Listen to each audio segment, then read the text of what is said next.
take a look at this problem. A researcher wishes to estimate the proportion of the adult population that has sleep deprivation. How large a sample is needed in order to be 95% confident the sample proportion will not differ from the true proportion by more than 4%. Okay, now we got two possibilities when we're talking about sample size per proportion, which is what this is. One of them is where p hat's given.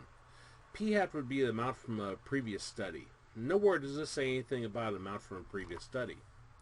Since it doesn't refer to a previous study, the formula we want to use is n is equal to 0.25 times z alpha divided by 2, that's our critical value, divided by e squared. So these are the items we need. And they tell us that will not differ from the true proportion by more than 4%. That's going to be our e. And you always want your e to be in decimal form. So if they give you 4%, you want to put in 0.04. Okay, let's take a look at, they want 95% confidence.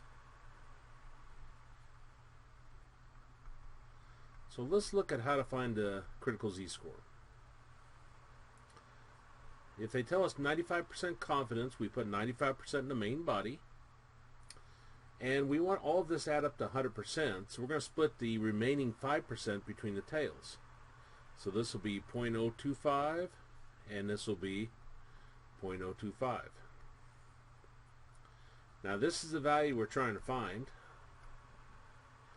and so we're going to use INV norm, and it's always based upon the area to the left. So here's our value right here we're trying to find.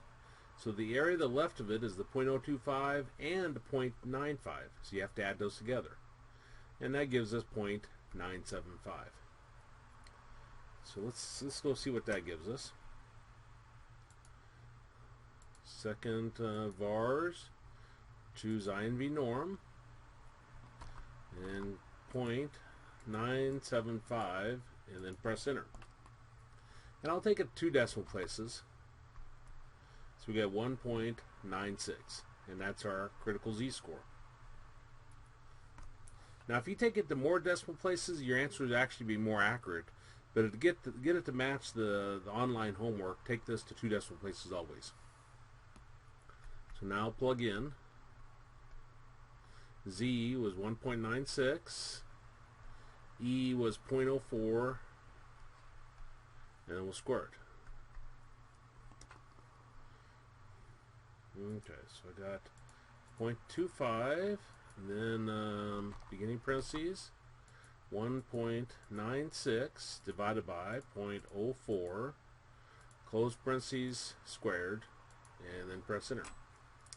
Now we always want to round up. No matter what our decimal place is, you always go up to the next integer. So our answer will be 601.